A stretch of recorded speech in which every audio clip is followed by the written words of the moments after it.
Imagine you're on a basketball team. Nothing too weird about that, right? But what if I told you that your coach didn't actually come to practices or the games? In fact, you've never even met this coach in person. You and the team only meet with him for 30 minutes a week on a video chat.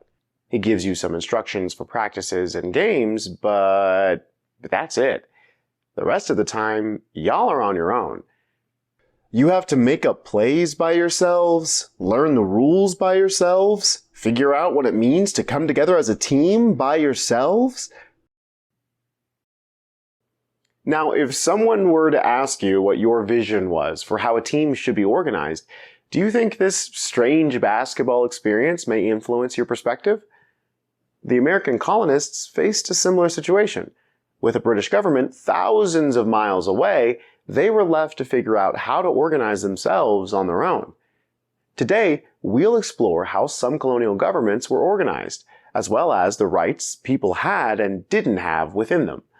We'll also consider how these governments and freedoms shaped the different political visions people had for their future country. Let's take a look at our guiding questions. How were early colonial governments organized? Who was excluded from participating in colonial governments and political life in general? And our lesson essential question: how did the rights and freedoms under different colonial governments influence the political visions for the American colonies? All right, let's dive in.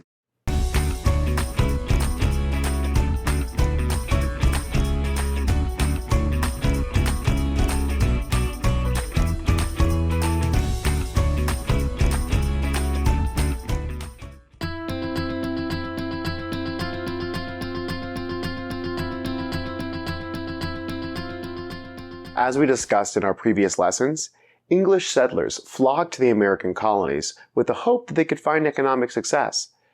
Many of these colonies were established by joint stock companies. A joint stock company is a company that is owned by many different investors.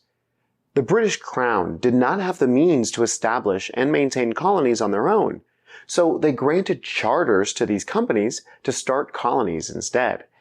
According to these charters, the company was given the right to start a colony in the Americas as long as the Crown got a cut of its profits. So these companies were generally more concerned about profit than governance, so they allowed colonists to create their own governments and experiment with more democratic principles. We can see some of these on display in agreements like the Mayflower Compact in 1620, which was the first documented framework for self-governance in the colonies, and established democratic principles such as majority rule and equal representation in the Plymouth Bay colony.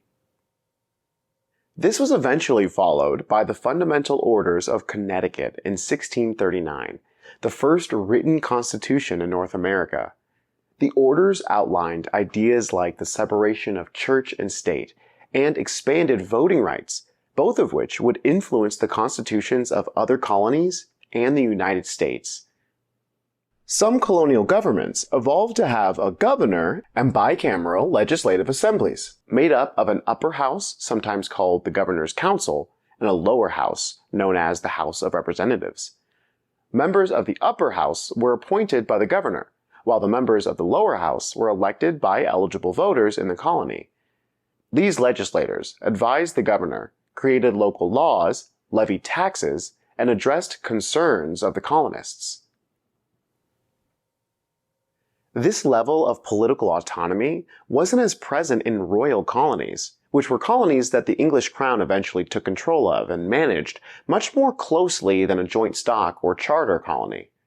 In these colonies, the governor was appointed by the king. A royal governor's council was also appointed by the crown and acted as the colony's highest court. Royal colonies typically had the least amount of political freedom, as the governors were responsible for implementing British laws and protecting the crown's interests. But some forms of colonial government still existed in royal colonies, like the House of Burgesses, for example. Established in 1619 in Virginia, it was the first representative assembly in the colonies. It consisted of elected representatives from each of Virginia's counties and plantations. It played a crucial role in shaping colonial politics, as it allowed colonists to experience self-governance and challenge the authority of the crown. Both charter and proprietary colonies tended to have more political autonomy and systems of self-governance than their royal counterparts.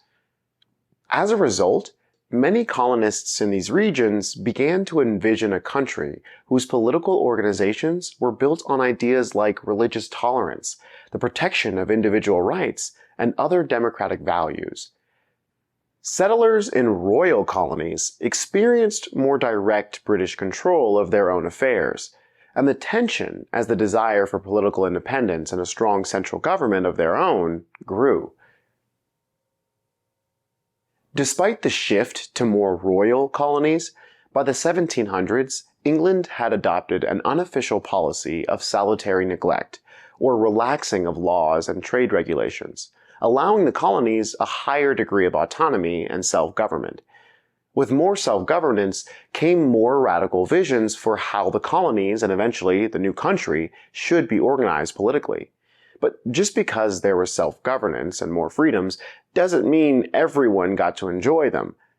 Before we explore that, let's review. How were early colonial governments organized?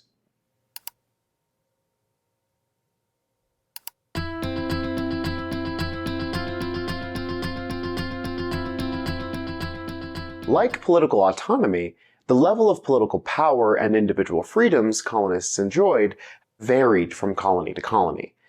Generally, political power was concentrated in the hands of small, wealthy families connected to England, often consisting of large landowners and merchants.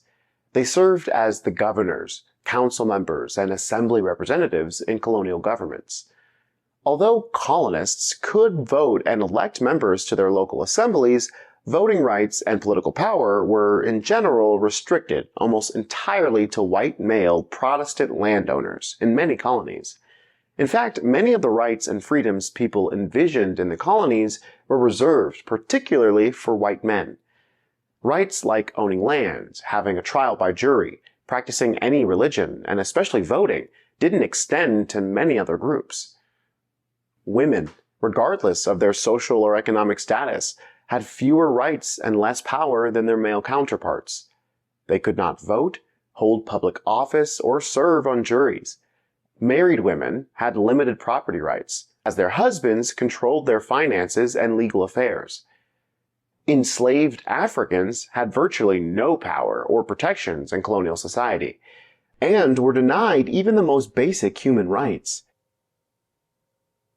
Although some tribes cultivated relationships with settlers, Native Americans were often subjected to violence and other forms of harassment, as they were not considered part of colonial society. Religious and ethnic minorities like Catholics, Jewish people, and Quakers faced restrictions on voting and other rights. These restrictions often also extended to poor white men who didn't own land. The racism and discrimination these groups faced were a part of social structures across all of colonial America. The legislative assemblies, again predominantly made up of white, Protestant, landowning men, passed laws to uphold and make these discriminatory practices permanent as they shaped the early political visions of the colonies. But just because women, enslaved Africans, Native Americans, religious and ethnic minorities, and poor non-landowning white men couldn't directly shape early policies, doesn't mean they still didn't find ways to take control of their own destinies and shape their own visions of what America could be. For example, in the Stono Rebellion of 1739, enslaved people in South Carolina rose up, taking freedom into their own hands. The violent uprising eventually culminated in almost 100 enslaved people marching southward, chanting liberty in unison. The Stono Rebellion demonstrated that even the most oppressed people still had their own visions for what America should be, and were willing to act on them too. But we'll get into more of that later. Before we wrap up, let's answer our last guiding question. Who was excluded from participating in colonial governments and political life in general?